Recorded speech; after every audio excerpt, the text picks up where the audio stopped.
going on, DJ Nation? Ken and Kim here, bringing you another Fantasy Golf Degenerates podcast. This week for the Valero Texas Open. As usual, I am here with my partner in crime, Tyler Tamboline. Tyler, what is up, my friend? What's going on, Kenny? Another good week.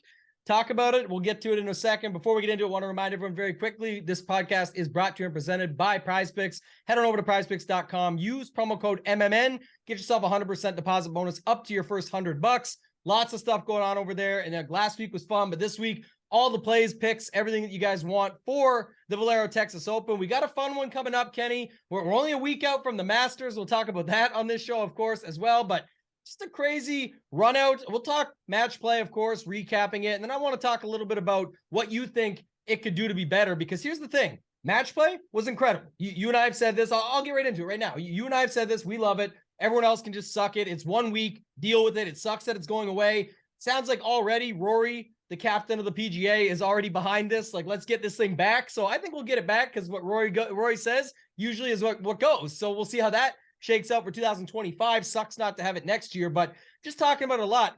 It was so good until it wasn't. Like, I don't know what they do to fix this, Kenny. The problem is on Sunday, I know Rory and Chef were in the consolation match, and mind you, it was still fine. I'm just saying, I get why, like, it's almost like a ghost town, like golf Twitter, slow on a Sunday. Like, no, it's just not really as exciting as any type of other event when we get the finish on Sunday for whatever reason. Even though we had two good players, 4 great players total playing head-to-head across the board, just didn't seem as exciting on Sunday, but the rest of the way, incredible. Shout out to Skylar Hoke on DFS. We talk about him all the time. He's also doing shows with our guy Tom Jacobs on Mayo Media Network here. Incredible stuff just from the DFS side of things, recapping every single thing throughout the way. We'll do more shout-outs as we get into it, but give me your thoughts, Kenny, on that, the match play in general, Sam Burns getting the W, everything match play that you have in thoughts. Yeah, also with Sky and Tom hitting the 250-1 DP World Tour winner. Make sure you watch that show. Yeah. It's on the Mayo Media Network. Check out the DP World Tour show because he's got this super sharp.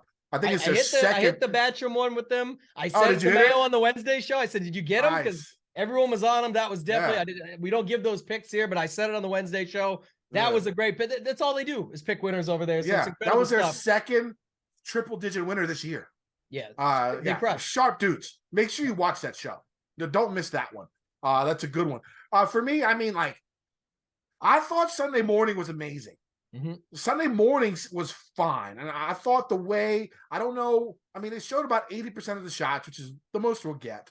And the way that it, like, worked out, like, they were able, because both the matches went to extra time, right? So, I mean, it was just amazing shit. And, like, they were going pretty much from shot to shot, you know, from this matchup to that matchup to this matchup to that matchup. I don't know if they got lucky and that's the way it was timed, or if the producers actually were smart and were, you know, delaying stuff and showing it again. I don't know how the TV stuff worked. My guess is they just got lucky because usually the TV coverage isn't that great. But I thought Sunday morning was, I mean, like, I was exhausted after watching that Sunday morning semis matches. I mean, Jesus, like, I had a Cam Young outright.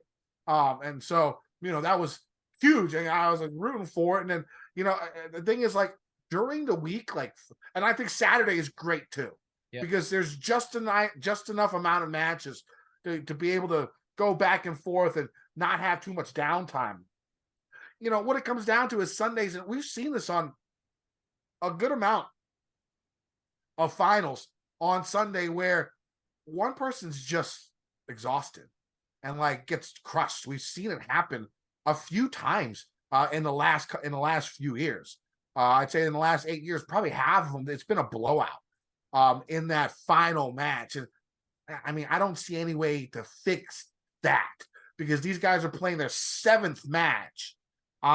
It's not out of the realm of possibility for one of the guys to just be out of gas.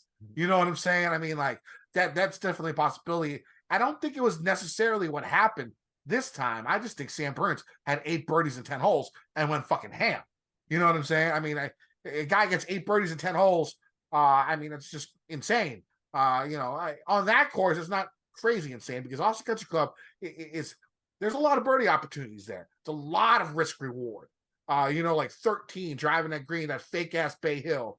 You know, the fake ass Bay Hill with the water and hit it over the water on that dog leg left. There's like 2 or 3, maybe even 4 holes on the front where you could drive almost to the green. Stroke play, I don't think it would be that exciting. You know what I'm saying? I mean, it would be, guys would shoot like, it would be like 30 under probably. You know what I'm saying? For a course like that. But in match play, it's exhilarating because it brings in so many factors. We saw, I think, Rory and Herbert. I think Herbert was 1 down, and he decided to lay up on 13, I think, or on 18. 18's drivable Insanity. as well. Horrible. There were so many horrible shots like that, by the way. Yeah, I mean, like, I don't know why he did that. And he's down by 1. Why would you lay up and the Rory's going to drive to Rory McIlroy? And of course, he drove the ball 3 feet to the hole, which was insane. Funny how I don't care about the rollback of the golf ball, but like Rory, he's like, he seems for it, and then he goes out there and hits like 27 drives over 350 yards for the week. I mean, it was crazy. I mean, he was just banging golf balls all day. I think the fix would be to have some other type of matches going on for cash or something. You know what I'm saying? Get like I don't know, Tiger and Phil. I guess that wouldn't happen now, but or maybe like a Legends match or something, to play in that Sunday where you can have a few more matches going on so you could spread the viewing a little bit. That's the only thing I could think of. I can't really think of anything else that they can do, because the majority of the time, the reason why Sundays are weak is because one guy is just exhausted and he gets crushed, 6-5, or something like that, which is exactly what happened to Cam. And so I can't really see a fix. They just have to maybe add some more matches somehow, and what type of matches, who plays in these matches, I don't know. What would your fix be?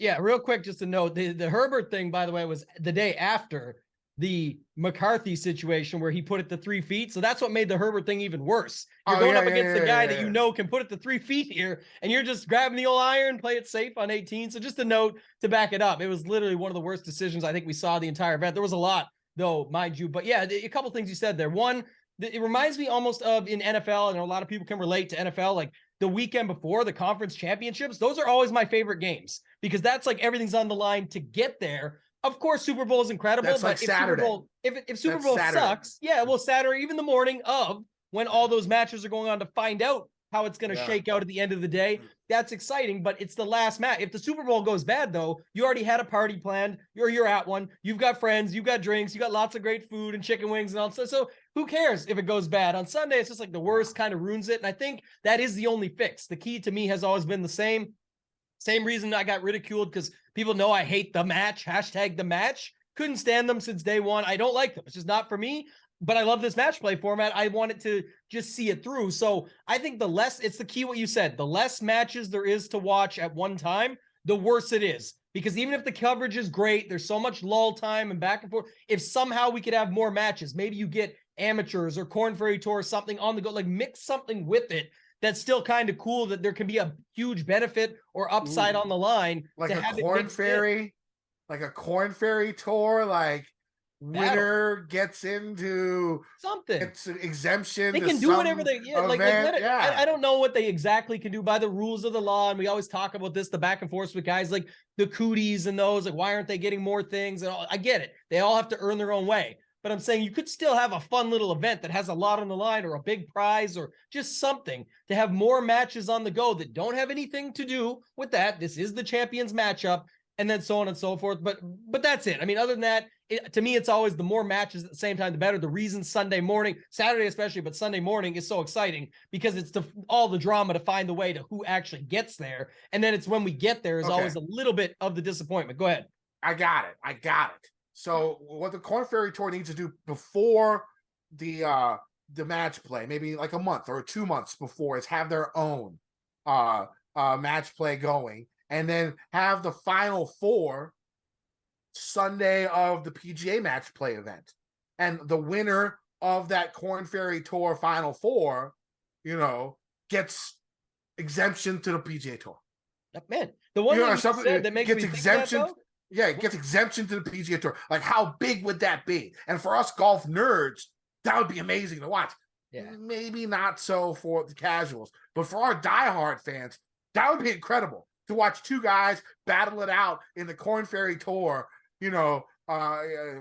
match while the finals are going. So both of them mean a lot of things. Like the championship match, winner of $3.5 million for the PGA Tour, for the Korn Ferry Tour going on at the same time, the winner gets exemption for the rest of the season. Let me innovate it a little, because I think we're onto something here, and we'll see what the people think. If you have a comment, throw it in the YouTube comments for us. We're trying to get those going. I have a contest coming up later that Kenny doesn't even know about that involves at least 2 $100 Millie Maker tickets for next week coming from my pocket. So stick around for that. But just a note, Kenny, I actually think it would be better if they did this Korn Ferry Tour event the weekend before, okay? And since I don't think they do run it, but just in general, I'm saying, like, put it the weekend before. We just talked about how good the drama is of finding the guys that get to the finals. So on Sunday, the weekend before, you could even run a normal schedule, get down to the finals. So even when you're watching Korn Ferry Tour the weekend before, it's exciting who's going to be playing on Sunday next weekend with the pros at the end. And so that's exciting. It's like watching all the matchups that we watched of like Scheffler, Burns, and all with the Korn Ferry Tour guys. It's a way to feature them more the next weekend. They have all the highlight clips last weekend. This is what happened. Here's how so-and-so got here, to fill the empty space of the two matchups going on. And you may get a good finals matchup or a good consolation matchup, but you also have this going on as well. So you got 4 matches on the go at the same time. I don't think you can give them like a full exemption. I don't know the rules of the law or whatever in the golf world, but just to say it in that, like what they would actually go for, but could be a huge prize, huge notoriety, whatever it is. They get to stand up there with the champion of both events. Like, that is what I'm talking about. Maybe even throw in the challenge tour for the ladies. You know what I'm saying? Throw in a challenge tour for the ladies, or fuck it, to even make it the have them, the LPGA, play one earlier in the year and have their finals that Sunday. I don't like the early and then show up later. I like the weekend before. Okay, give us the drama, because the Korn Ferry Tour drama would still be there. And then the next weekend, they have all the highlights from last week, plus how they got here, plus they jam them in at the same time. They should do that for the LPGA too. Have it come in the week before. Because then it's not the match, it's meaningful matchups. Like just last weekend they played. This is their final happening at the same time as this final. We're plugging it all together. Again, don't know if possible, but I actually think that would be pretty good. I like that call. I think that would work. I mean, like I said, it was like Sunday morning was, my God, amazing. some of the best golf I want to talk about it for a second. Let me talk about it for a second. Yeah. That was what I was going to say. So this is the craziest part, and then I'm done my spiel on match play in general. Great. It wasn't the best week for me, but it's a perfect week for strategy and game theory. I executed what I wanted to execute. It didn't work out. Some great members and people around the industry we'll talk about when we get to the Listeners League winner, all that stuff. But just in general, like, it's crazy though. Sam Burns misses that putt. He's in his hands and his knees, like hands in his palm, like just cannot stand the fact that he knows the best in the world, his good friend, as they like to say, Scotty Scheffler, is not missing this 3.5 footer to just end his life. And he just hates his life. And then Scotty misses it. Turn of events, drops a 25 footer on him the next hole, goes on to win the whole tournament. What an incredible turn of events. And that's why you just never give up, man. The positivity, baby. You just got to stay positive. Anything can happen.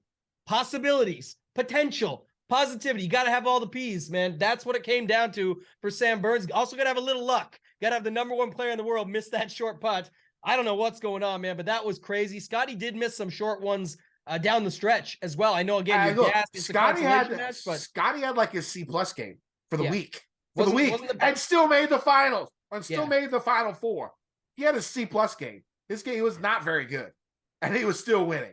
Well, we'll talk about that next week. It's going to be a big factor when we get into the Masters. But anything else you want to talk about for match play? Okay, Burns, that Scheffler Burns match was sick because Burns was up by 3 in the beginning. Scheffler comes back, takes a 2-stroke lead with 5 to play, and you think it's over, right? You think that shit's over, right? And then, of course, what you said happened. They go to extra holes. Burns wins. Amazing match. And then Cam's down 2 with 4 to play. Both of them are 1 down going into 18. I think Scheffler was 1 down going into 18. He had to come back and get that victory on 18 to go to extra. And then Young was down. won going in 18. He won 18. I mean, it was I honestly like Ryder Cup-esque. Like it's the last time I've seen shit like that on a golf course. It was and like a lot of the times when you see these finals, it's not really the best golf. Like by the time Sunday comes around, like I said, everyone's tired. It's not their A game. For most of these guys, for Burns, for Young, even for Rory, they were a B plus A game the whole Sunday. Scheffler not as much, but Scheffler's B minus game is probably equivalent to Burns's B plus game. That's why it was so close. Yeah. But yeah, I was in awe. And to do this when they canceled it next year, it was spectacular. I had the most fun watching that event than I've had watching any golf event, including the events where I had the winner or something like that, or I had a sweat going. Like, okay, yeah, I had Cam Young, but I mean, even if I didn't, like it was still incredible golf. So much fun to watch. They definitely need to bring it back, and they definitely need to do something about Sunday. I agree with you.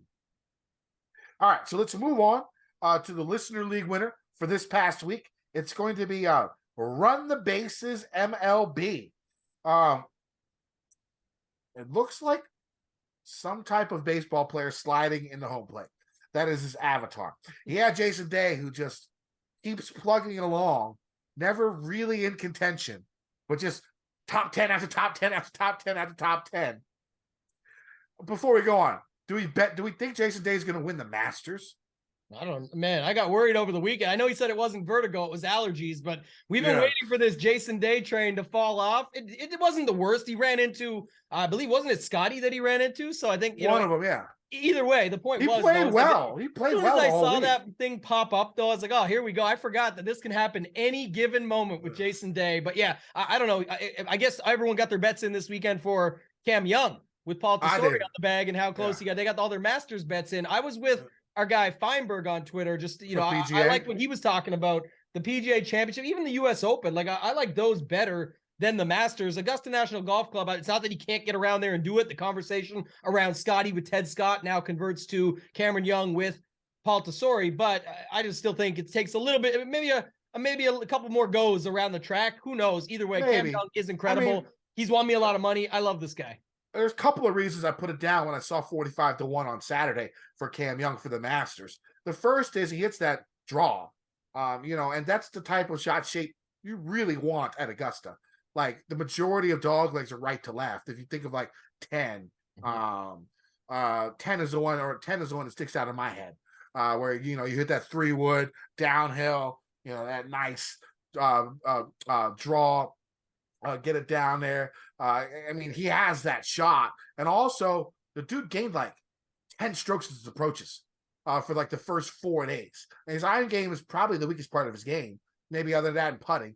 But it's not bad. Don't get me wrong. He's still great. But like he went like nuclear this past weekend, and you saw it. Like, okay, the guys that he played against, Cam Young, played amazing. Yeah. Like the first round match, I think he won 4-2. If he was playing Maverick McNeely, he would have beat him 10-8. You know what I'm saying? Like a lot of the guys that Cam played this week played their best match against Cam and still got crushed. Really spectacular stuff by him. His his 6th runner-up.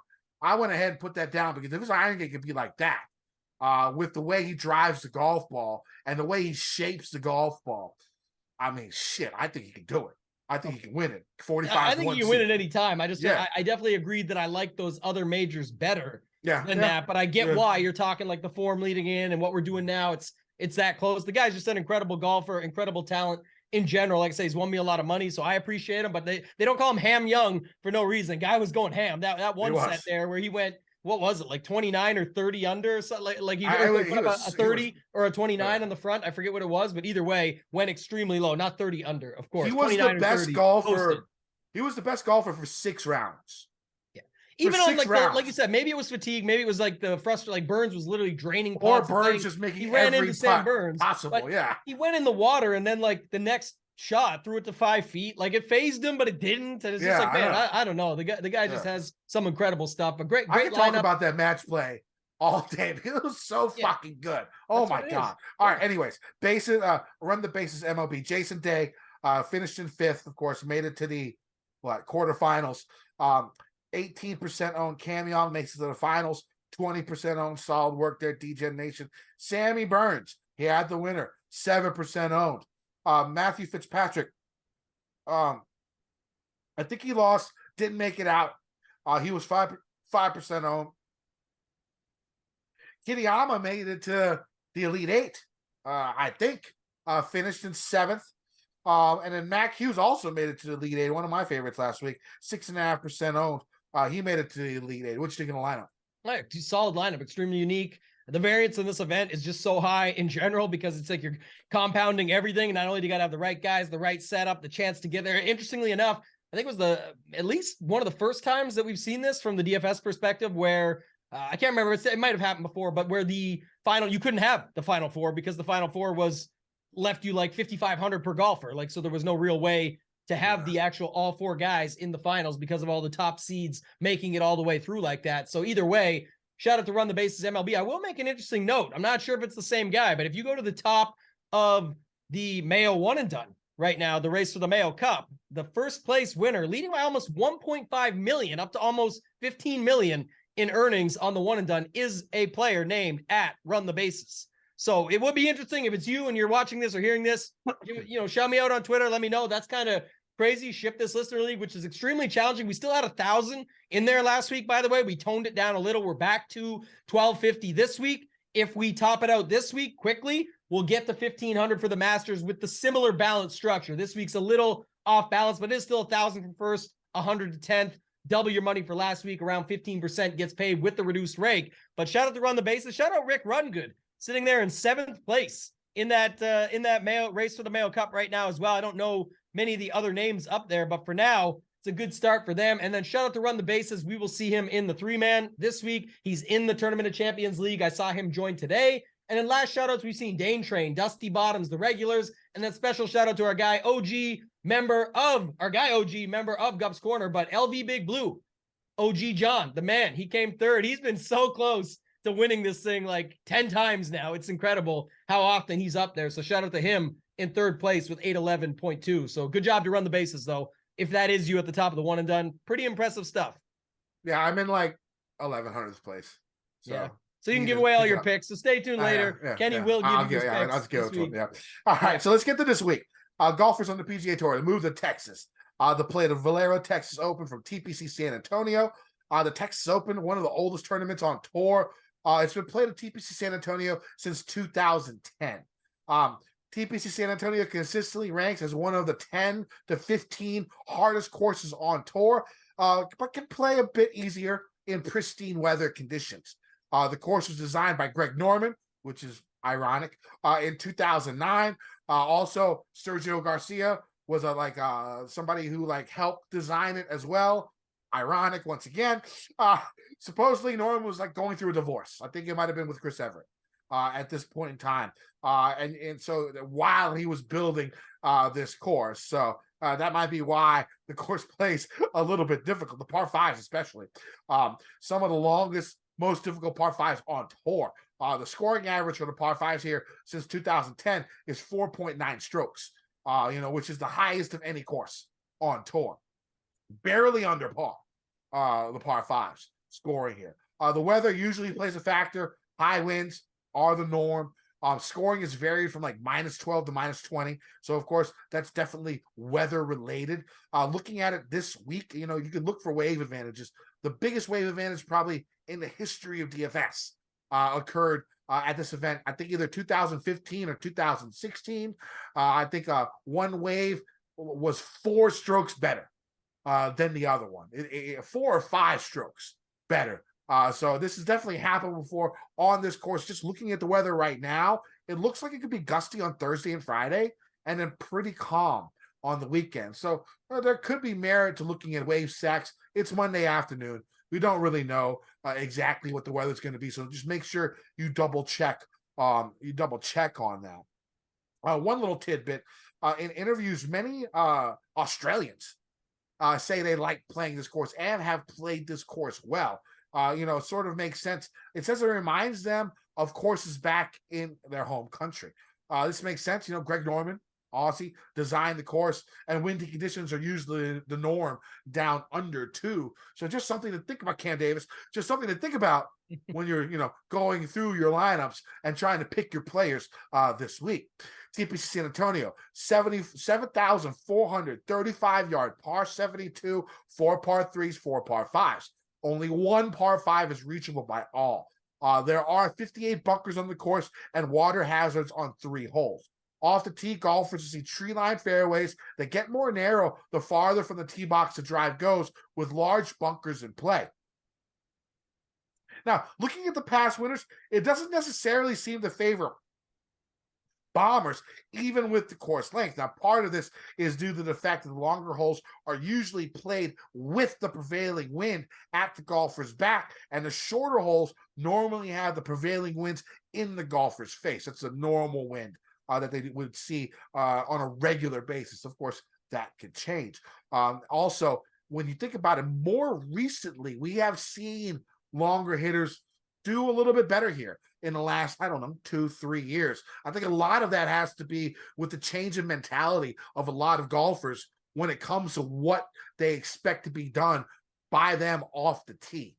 You're seeing this in a lot of different courses where you've seen, less than driver most of the time, but a lot of these younger bucks out here bucking the trend, going out, hitting the driver. You could see some of that this week. We shall see. Now, let me try and find where I was. Now, of course, golfers will have to face, native areas as well. It could play a factor on missed drives. Just ask Kevin Na with his 16 about 10 years ago. These native areas consist of desert, brush, trees, and rocks. Golfers are going to need to avoid these areas or get lucky when they do hit into them to succeed this week. These fairways are some of the toughest on tour to hit, as only around 56% of tee shots land in the short grass. The rough used to be a bit thicker on the course, but since its move to the week before the Masters, we have seen the rough cut much shorter than the past as they try to mimic Augusta for golfers who are playing next week. I think that's another reason why in the last couple of years we've seen people go more with the driver off the tee at this course because of that short and rough. I think it's only been about 3 years since this event has been moved to the week before the Masters. So I think that has something to do with it. Now, on approach shots, golfers are going to see why do I keep losing my place? On approach shots, golfers are going to see average-sized greens that are multi-tiered with a lot of undulation. Like Augusta National, the edges around the greens are closely mowed, so many approach shots that just miss will lead to tricky up and downs from different collection areas or bunkers. Only around 57% of approach shots land on the green, so getting it up and down from off the greens will be important, but not nearly as difficult as Augusta. The greens are usually firm, stick meter rating around 11.5, but it's possible they may speed that up. I think we might have saw it a touch faster than that last year. I don't quote me on that. Just because, they want everything to try and mimic Augusta as much as possible for being the tournament right before. The grass in the greens is Bermuda, but it is overseeded with bent POA and rye, something we've seen here a lot recently. Tambo, what are you looking for in golfers this week? Yeah, you said a lot there. I think, you talked good stuff on it. Ball striking approach, hitting the fairways, all that stuff, pretty standard. But, the form coming in, I did see a stat today. PGA Splits 101, Ron Kloss, always good follow. Was posting just about guys playing this the week before the Masters, and the results were actually pretty good. I think, like you said, just in general of them getting ready for it. I think in the past, a lot of people think, they come here, they punt it off, move on to the Masters. Like, it's good to find your form the week before. Maybe they don't go all the way and win it, but from a DFS perspective, you can find guys there that you can use. And then the other thing I was trying, like I said lately, Kenny, bring a strategy piece into this. Talked a little bit about, I'll talk 2 pieces. One right quick is with the Masters being next week. I think that is a common theme where like people will look at that. You don't have to play the guys at the top. In these weaker field events overall, you could leave $1,000 on the table and you could just set it up to not play anyone in the top. You don't have to if you don't want to. They're just the guys that are going to rate out the best. So I'm not going to go that way completely, but I always do just bring that up. I'm definitely playing some guys up top. I'm just saying I've seen it weeks where you can just fade that top completely. The other thing you brought up, second piece I'll bring, and you already said it, but I think wave stacks no matter what. I think it's just an option here at this course. Not because that 1 year, I mean, it's Texas, there's wind, there's always a possibility it can switch up.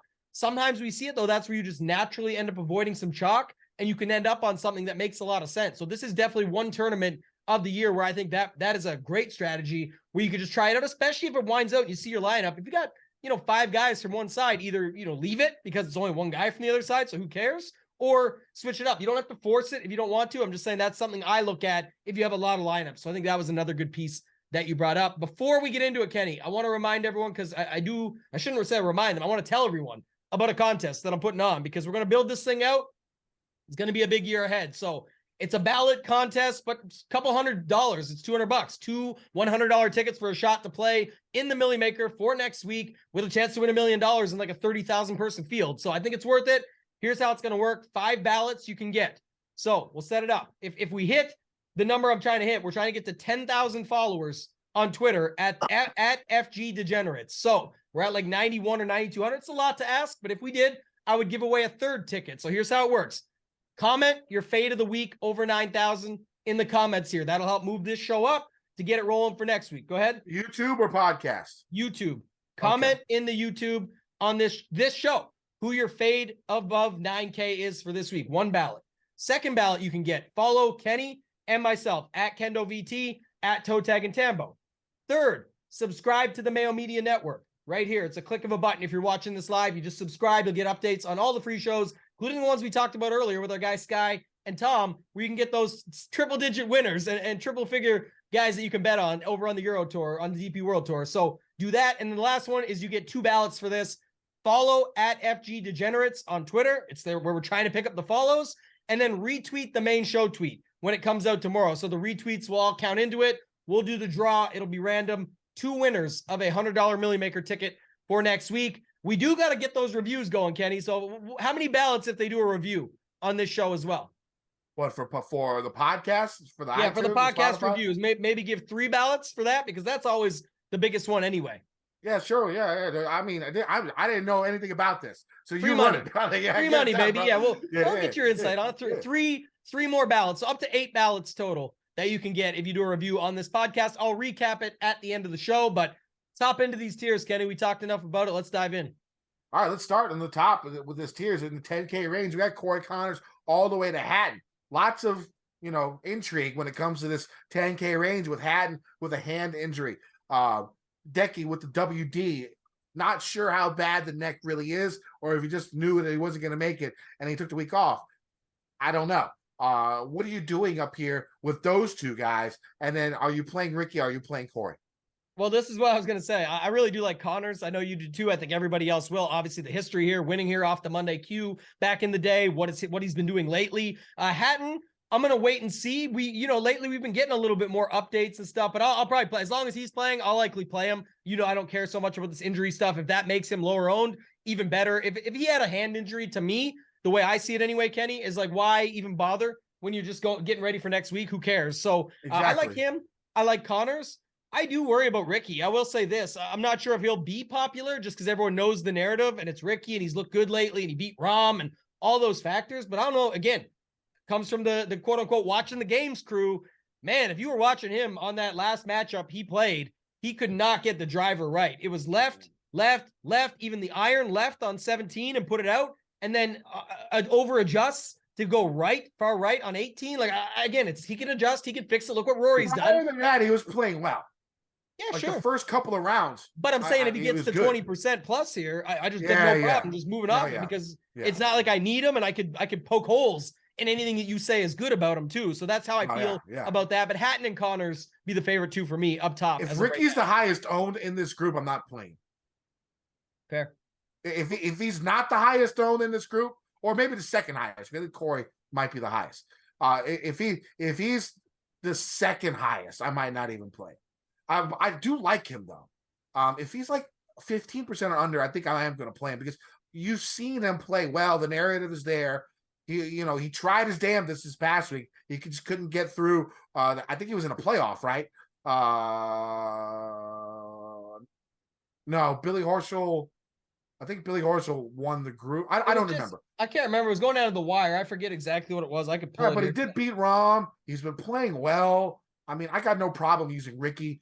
If I'm going to play GPPs and he's going to be under 15%, I'm going to play. Yeah, he beat Keith Mitchell 1-up. It went to the wire. It went down to the wire. But so he was 2-0 to start. But the fact that Billy Horschel went 2-0-1 and Ricky went 2-1-0, it's over anyway. So that's what ended up happening. Yeah. And so, but I mean, Corey Connors is my first cash game cornerstone. Yeah. Again, win here. He did play well with the players, but I don't think he's played well with the players very much at all. So you can sort of eliminate that. But prior to that, top 25s, top 30s, a couple of top 15s in there. The guy, doesn't miss many cuts. He should be able to hit a lot of these fairways, probably more than the majority of the golfers out here. And we'll see. But iron game, of course, always extremely strong. He's actually first in strokes gained tee to green in this field in the last 50 rounds. Bogey avoidance is there. Off the tee, he's strong. Really good from 175 to 200. You're going to see the majority of approaches go from like 150 to 200. And then you're going to see a lot of like mini wedges as well for people laying up on the par fives. So a little wide array of proximities there, but really good from 175 to 150. Of course, history is there. Go ahead, give me Connors as my first cash game cornerstone. If we go down to the 9K range, my second cash game cornerstone, someone that I normally don't ever use in cash. But this year he's been a bit different. My countryman, my Korean brethren, Siwoo Kim. He is going to be at $9,700 this week. Tee to green, incredibly strong. Off the tee is really good. Par 4 scoring, which you're going to need, really strong. Par 5 scoring, strong. Really good from 150 to 175. Really good around the greens. Just makes a lot of sense. And the thing is, he's been a lot more consistent this year. I think he's only missed 2 cuts. I think he's made 11 of 13 cuts this season. So the consistency is more there. Am I a little bit worried still? Yes. And if you're worried, I don't blame you. You can shift to Chris Kirk for cash if you'd like. But I got a feeling about Siwoo when it comes down to it. We've talked about him. The dude has to be the second highest ranked Korean to play in the Asian games that are coming up. I think it's this year. It's either this year or next year. I don't remember. But they're coming up, and the only way he's going to be able to play in them is if he takes over Tom Kim as the second best Korean in the world. And the only way, and Tom hasn't been great, but Siwoo really has to get some high finishes here soon, maybe a win or two to jump over Tom. That narrative is there. He knows it. And the only way he's going to get out of not serving in the military is getting a medal in those games. So the motivation is going to be there, and he's playing well. And his stats line up really, really good for me. So I'm going to go ahead and take the risk and go with Siwoo over Chris Kirk for my cash. It could burn me because I do like Chris Kirk a lot. It's possible he could be the highest owned person in GPPs. What do you think about Chris Kirk? You think he's probably one of the highest owned? I don't know. I actually think some people will still be interested in Siwoo, to be honest. I think so. Really? I don't think they're afraid of, look at his history here, 13th, 23rd, 4th, and 3 of his last, the 3 that he's played at most recent, and 17, 27, 39. He's coming in fine. The stats check out quite a bit on him. Obviously, everyone's looking. If you go to Fantasy National, for example, and pull the last 50 rounds, he actually pops as number 1 on when you put in things like heavy on ball striking, approach, bogey avoidance, the par 3 scoring, good drives, all that. So Siwoo looks fine. I'm actually okay with it. I think a more interesting way to do it though would maybe be start your lineups with Siwoo and leave all those guys above him, where most can easily fit a Corey Connors Siwoo, which I'm sure will play some. You're using it in cash even. That's a pretty common start. Maybe leave those if you say, okay, the hand injury to Hatton, Decky's withdraw, Fowler, the driver, things that I talked about. Connors will be popular. Montgomery, tough click as much as he's incredible DK scoring wise and birdies are better and all that stuff. It's just still not seemingly 100% what most would be looking for here, and not anything crazy to warrant the almost 10K price tag. So could be a good tournament play, but I think you could start with Siwoo, and I like him. So Kirk, Siwoo, and then one I'll bring up, I want to talk about Davis Riley real quick. I don't think he's going to pop on very much. He might pop a little bit in the stats, but in general, I don't think as many will go to him because you have Connors, Siwoo, the Kirks. Maybe people are playing Kuchar or Ryan Fox, and then JJ Spawn when you get into the $8,900 range, the winner from last season. So just looking at that, Riley, man, very interesting. Beat Tom Kim, tied with Noren, and I don't know if it was the ghost of this putt that caused Scheffler to miss later on against Burns, but Riley himself missed a 3-foot putt that would have given him a shot to take down Scheffler in that first matchup where he was a huge dog. And, he showed that dog. He came through and still made it to the end against Scheffler. I thought he was going to take him down. It was one of my biggest bets on matchups last week. Talked about it on the Mayo show. It was very close. No way to validate it. The L's and L, but I'm just saying it was actually that close. He missed like a 3-footer, I think, on 17. Couldn't get the job done on 18. I think it ended up being a tie, loses one up. It went down to that last putt. Scheffler makes it. It's over. So that just is what it is. But a good run for him. And I think we've seen something from it. I don't think as many people are going to want to pay this price for him. 9,500. I actually think it's pretty interesting here. So I like him quite a bit. Anyone else in the 9K range? We move on. What are your thoughts on Kuchar? That was the other guy I was going to ask you about. I'm in on the Cooch. He's been playing above average golf basically all year. And then, he did his thing at the match play. I got any course history here, really strong. I got no problem with Kuchar here in GBBs. No problem at all. Yeah, the other thing I was trying to see, I thought about Riley. Yeah, I just checked it up. So he won at this course, I believe, right? Or is it like the other course that's here? I don't remember. I know Oaks, I think Pat talked about it in his research show, and he said that he thought it was this course, the Oaks, but I don't know if that's true or not. I think we do this every year. I think it ended up being it was the other course, but either way. I know Pendrith finished second in that tournament. I just forgot that little tidbit. So it is interesting to see. Hardy in that same event, Hardy was up there. Pendrith was up there. I bet Nick Hardy later on. I bet Nick Hardy. So we'll get to him. But also, I will say this. If Riley gets extreme, again, first look, we always do this to break it down. Like, I like the Siwoo call. I like Kuchar. I like Kirk. Even Ryan Fox, I would take a chance in tournaments. I guess I would say this is if people use that one nugget of information and Riley all of a sudden becomes one of the most popular in this range, I would not have a problem just moving to these other guys. Like if it's just Siwoo, Riley, clear ownership, I would not have a problem moving around and taking some shots on these other guys because it's not really that far apart for me. And that doesn't matter that much to me when I'm looking at stuff. So just to keep that in mind, but it was good to see him play well there last week at the match play. Just, it didn't work out of the first round, but he really could have done better in that first round and moved on. Yeah. 8K, one of my sneaky plays.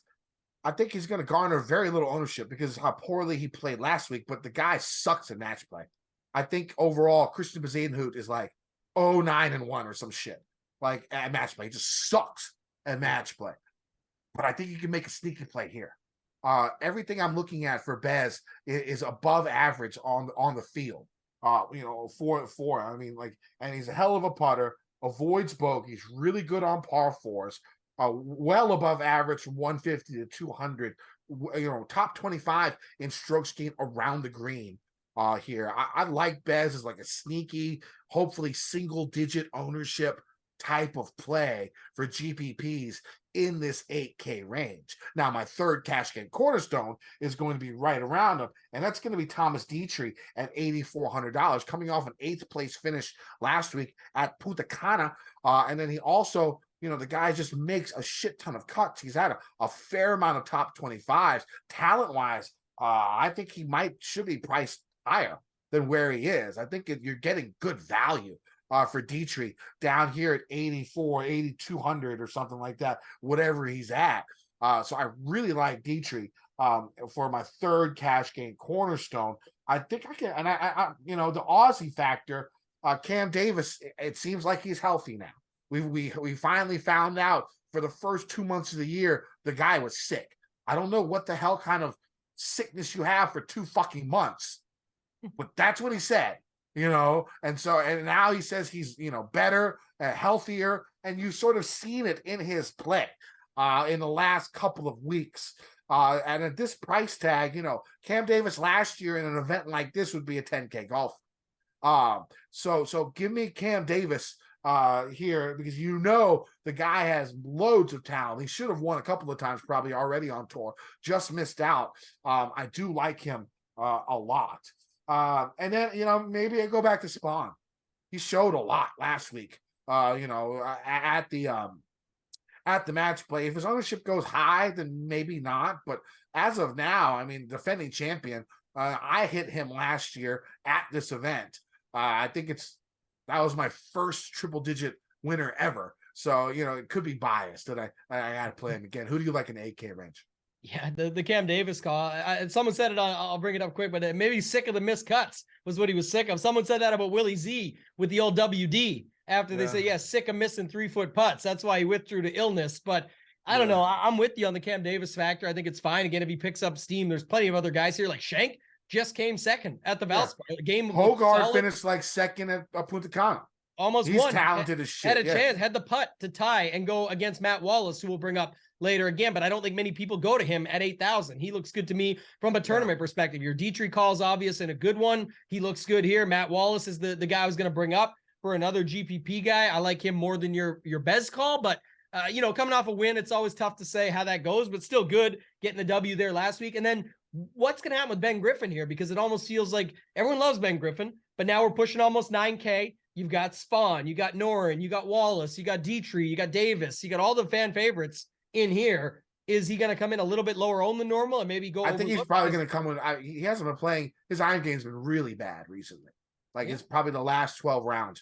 His iron game's been really bad. If I remember correctly, in the last 12 rounds, I think he's like 125th in this field in stroke gained approach. So he's been playing not very good golf with his irons and still coming 31st, 45th, 35th, 14th, 21st. So you could take it another way where if the irons come back, he should be fucking incredible. Right? His floor looks like what we've seen. His ceiling is still waiting fine, but we know he's got some in there. So at 8,700, I wouldn't hate him, especially if like the Spawns and Dietrichs become more popular above and below. He's a guy that you could slide in there. So I don't hate that either. Other than that, not much else in this range, Kenny. What do you got upper 7K? I like Putnam. I like Andrew Putnam a lot this week. I mean, just looking at it, I mean, if you look like shorter, even if you go 50 rounds, he still looks strong, and then my computer's taking forever to load, so give me a minute, because I'm looking at his 12 round splits, and he played pretty damn well last week at the match play. And then, of course, give me a second, let me see if I can bring this down. So Putnam in his last 12, okay, maybe I'm looking at somebody different, because that was not, maybe I thought Putnam was Aaron Rod. Anyways, I'm still going to play Putnam. Again, he played pretty well last week. When you look at his 50 round splits, he looks fine. Is really good at avoiding bogeys, really good from 175 to 200. If the wind picks up, really good around the green, well above average around the green. I like Taylor Pendrith.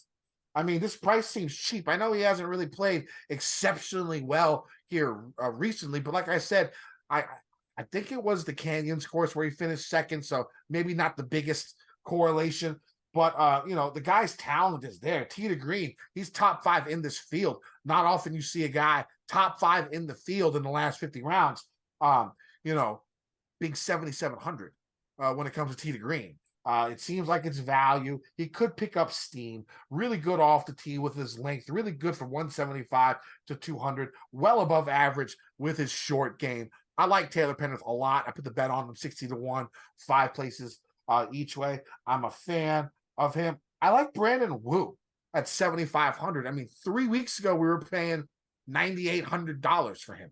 You know what I'm saying? And I think he missed the cut the players, but we're only about 3 or 4 weeks away from him with like 3 top 15s in 4 events or something like that. I mean, it's not like he's been playing like dog shit the whole, like every single time he's hit the course since then. At this price break and the talent that he has, I'll definitely play a little bit of Brandon Wu at 75. Who do you like up top? Yeah, I like Aaron Rye up top, 7,900. I think I would just play him over Putnam. I mean, Putnam obviously looks well. Look at him, what he did last week. And he's got some history here and all that stuff, but just match play versus this. If people are going to chase it based on how good he did for them at 6K, I loved him last week. He was in my core. I thought he was a great play. Didn't fully work. I mean, he worked out, but not fully. Like I would have liked to see a little more out of him, but it was great for 6,000 to even get out of the group. So who cares? Same with Spawn above. You could look at it from that perspective, but I think he'll be popular. I always like my guy, Sam Ryder. I like the Pendrith call. I bet him with you at 60. So we'll talk about that later. Nick Taylor, my Canadian brethren, at 7,600 with Smalley, both those guys. And then I like your Brandon Wu call. And I'll add one more is Robbie Shelton. This is a range I'm going to pepper, because you'll see later, I don't have very many guys in the 6K range at all here. And that's why I said, I think you could actually build some lineups this week that are just 7K and up, even if you didn't use a guy in that 10K range. I think it would still be a good strategy for this week, just from what I'm seeing, at least early on, Kenny. So that's some of the guys, 7,500 and above. Who are the guys you like down below, 7,400 down to 7K? I mean, Sam Stevens catches my eye. 3 top 15s, I think, third, 15th. Yeah, 3 top 15s in his last 6 events. That's not bad.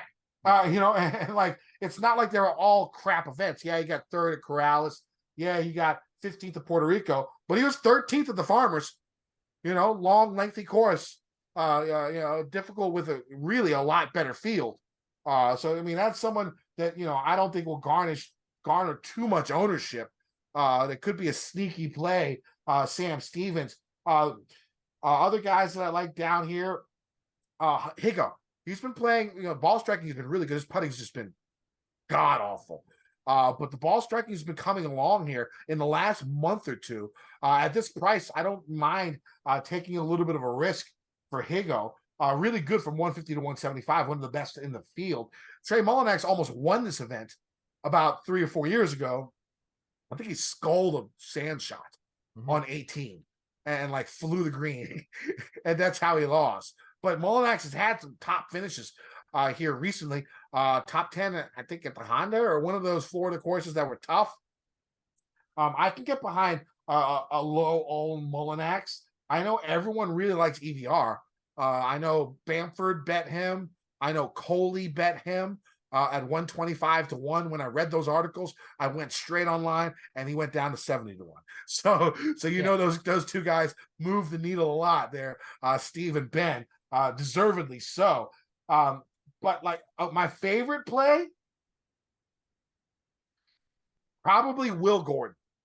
Will Gordon, really good last month stretch. The stats aren't going to be there if you look, long term. I think he's like 1/30th in strokes gained approach or something like that in the last 50. It doesn't look very good. But when you get it down to the last 12, very recently, he's been playing a lot better. Top 20 in strokes gained approach. He's made his last few cuts. He can get hot, with a bunch of birdies, and I like him. And my final cash game cornerstone is going to be Ben Martin at $7,100. Once again, if you look at the last 12, he's been one of the best in the field, 4th in my model in the last 12 rounds. And even in the last, 50 rounds, he's still top 25 in my model.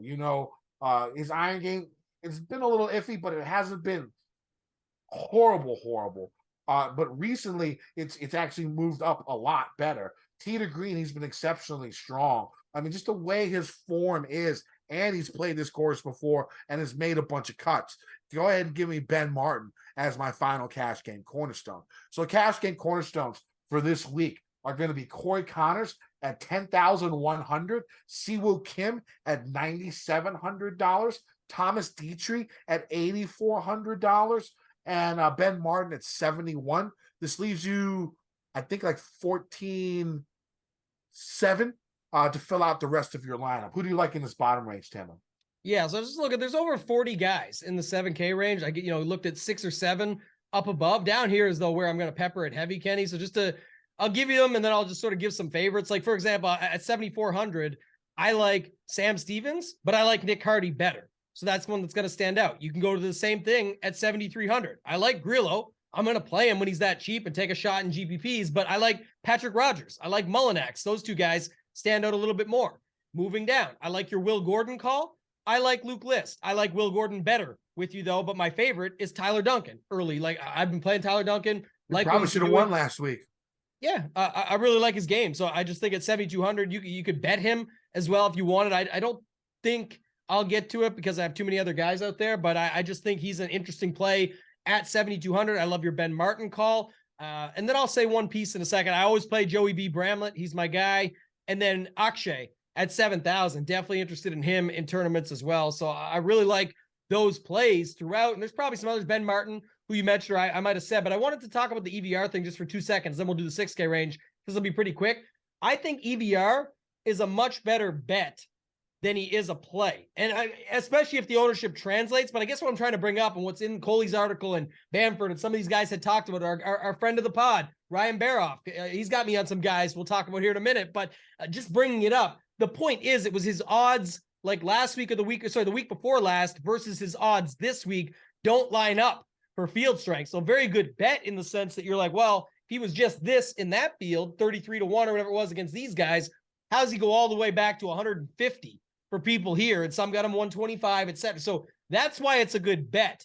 It's not going to that's value. It doesn't mean it's going to translate to he actually comes out and does it, but people want to make sure they don't miss out that if he does, how do they get the ceiling out of that is that way. So again, you can find any good bet that he comes through for the bet. He's obviously a good DFS play at the price. I was just explaining why just because you see people run to bet someone doesn't always mean they're saying they love that. They love the value on the line that they're getting. So just a 2 cents piece there on that. We can go to the 6K range though. There's a few scrubs down here, but not many for me. Who do you got in the 6K range? I mean, Glover sticks out a lot. I mean, he's stat-wise, he's the best in my model in the 6K range, and his course history here is really, really good. And he hasn't been horrible recently with his form. I wouldn't even mind if you want to go into the 6K range in cash. He's probably where I'd go. Okay. If you're going to go down in the 6K range in cash. Other guys down here, Fratelli. I think he had a top 10 here last year. He can pop. Birdies are usually there for him. I think he's top 20. Yeah, he's 15th, and birdies are better gained in this field. Top 15 in strokes gained tee to green. I mean, like the numbers really like Dylan Fratelli this week. So I mean, I'll go to him. Mike Kim. I mean, I remember when we used to make fun of his ass because he just couldn't make a cut. And now, he's gotten a little bit of confidence. You actually see him trying to get his pit money on TAT if you want to on Twitter if you want to follow him, Michael S. Kim. He's not James Hahn, but he has some points that are different than what a lot of people think. So it's a pretty good follow for him. But just recently, if you look at it, I mean, he's got 2 top 15s in his last 5 events. Finished 26th last week at Corrales. Finished 5th at Puerto Rico, 11th at the Pebble Beach. Those are all coastal courses shorter. Those might fit him maybe a little better in this course. But, for a guy who's coming in with a little bit of momentum, a little bit of confidence, 400, I'll throw a flyer at him. Yeah, there's not much I like down here. I like the Kim call, though. I think that one's interesting. I played him a little bit last week at Corrales and Showdown, so he's okay there. Kevin Tway, another one of my guys that I continue to play. Peter Malnati, 6,600. He's good there, I think. Chesson Hadley, this is interesting when my stuff sometimes pops with some of the model stuff, and he seems fine to me, so at 6,800, I'll play some of them. I like your Fratelli call. It's tough after. Oh, Hubbard. Always Hubbard at 6,900. I'll take a flyer there, too, but that's probably it for me, man. There's not too much else down here. Maybe my guy in GPPs, I'll make a note on him here because I just saw him. Vincent R. Norman. I kind of like him too, so I might take a shot on him. I think I played him last week in Corrales as well in some Showdown stuff. And then the one guy I got to bring up, there's actually 2. Let me see where Grant is. Brent Grant. So these are the guys, okay, 6,400. So these are the guys that Baroff talked me into. One is Brent Grant, and then the other is Kevin Chappell. Kevin Chappell, I mean, he had me up this morning at 6 a.m. or something to bet this guy at 225-1 and Brent Grant at 250. We're going to bets anyway. So do you have anybody else you want to talk about in the 6K range? Nah, I'm good. I mean, Chappell's won this event before, so yeah, well, that's what he was saying. He had all the stats listed to me and stuff as he always does. I'm sure, making his rounds, doing his thing. But that was one that he had mentioned that I wanted to get in on. So I was up early to get the best line on that. I know that others are betting it now and it's down some, but 225 on Chappell. So I'll list my bets. I did bet both those guys. I'll go backwards. Brent Grant, 250. Kevin Chappell, 225. Akshay was 125 first thing this morning as well. I'm pretty happy about that. These are all with 5 or 8 places. Nick Hardy, 100. Ben Martin, 80. Pendrith, 60 to round out the card. So I got room on there because nobody better than 60. I'm sure somebody at the top of the board is going to ruin this thing, but there's an option there. I thought about Siwoo. I thought about Riley. These numbers, man, they are just very tough to bet. But again, it does seem like a week where they're just going to come in and crash the board and do what they're supposed to do as one of the favorites. So we'll see. But I like my card that I got with those 6 guys. What do you got? So I got 5. All of them are 5 places each way. I might add one more, as the week goes on. But I got Detry at 50 to 1. Nice. I got Pendrith at 60 to 1. Brandon Wu at 80 to 1. Mullinax 100 to 1. Bhatia 125 to 1. All of those with 5 places. I like those. I like the Wu. I like the Wu one too, quite a bit. Yeah, 80 to 1. I mean, like I said, he was like 23 to 25 to 1 3 weeks ago in a similar type field. And like I know he wasn't the best, but the guy has skill. He has 3 top 15s, 3 top 20s in his last 5 or 6 events. I mean, the talent's there. DFS wise, the price is really good too. All right, so one and done. You know what? I don't know. I haven't made a final decision yet. I could just go off the board with like Lucas Glover, but I might go Fowler. I just gotta, he's got to do it to get to the Masters. He's playing well. It would be the story. It would be like the lead story on SportsCenter. And you don't get many golf outside of Tiger or the majors. You're not going to see golf as the lead story. And if he wins, it'll be the lead story. I'm rooting for him. I might go Fowler. Yeah, I guess. I mean, that would be maybe a hedge spot, but I'm not interested in that actually. So, man, I didn't think about it too hard, but maybe Siwoo. I do like Siwoo maybe him here. too. Yeah. I don't mind that. Maybe Corey Connors, the stuff that he's got going on. And he just sets up so well for the course. I know it'll be chalk in DFS, but just in general, he's fine. So I think Connors, Siwoo are kind of the guys I'm looking at early. Tune in on Wednesday. I'm going to make note of it here, but when Mayo and I do the in-studio show, we always do. It's a free show on this channel, same as always, but we do break down a full one and done segment. Last week, we were between, who was it? Cantlay and maybe it was Rory. Yeah, Cantlay Rory is what it came down to. Damn, I wish we had Rory because Rory got 1.4 million, I believe, for third. So either way, we'll get back at it this week, try and dial it back in. Too, I thought it was fine. I liked him, but yeah. Yeah, it was disappointing in that round of 16. I definitely thought he was going to get farther. All right, you can find me on Twitter at KendoVT. You can find my article on gupscorner.com. Use promo code Kenny. Save yourself 30% on a membership. Tambo. Yeah, you can find me on Twitter at ToeTagAndTambo. Tidbits will be back this week. People were missing them. The 1 week was the travel extravaganza. We talked about that. It was an absolute mess. Last week with match play starting on Wednesday, I never have them on the weeks where they're a short week. So back this week, full-fledged for the Valero. You guys will be able to check those out. And then, of course, I talked about the contest, Kenny. I'm going to post it out on Twitter. We got the 5 ballots. Now we're up to 8 ballots because you can do a review, but I'll recap it quickly. Giving away 2 $100 Millie Maker tickets for next week to random winners. A third if the FG Degenerates Twitter account gets to 10,000. Just a goal we're getting after to try and continue to build this thing up. But you get a ballot. If you comment your fade of the week over 9K in the YouTube comments here, you get a ballot. Additionally, if you follow at KendoVT or at ToeTagAndTambo, you get a ballot. Subscribing to the Mayo Media Network, you get 2 ballots if you follow at FG Degenerates and don't already, and then retweet the main show when I tweet it out tomorrow with the little emojis and the main one from that account, amongst others. And then you get 3 ballots if you leave a review, rating and review on Apple Podcasts, wherever you listen to your podcast here for the podcast on this channel. So, Kenny, that's what we've got set up for this week. A lot going on in the world of golf. And then, of course, we'll be back here next week, recording at an early time for the Masters. So talk about that before we get out of here. We should be recording on Sunday evening, so it should be out about a day earlier. I think the Listener League will probably be out early as well. Make sure you get those ballots in so you can win some motherfucking money, DGen Nation. Peace. I've been getting dirty money, Jordan Belfort, stacking penny stocks.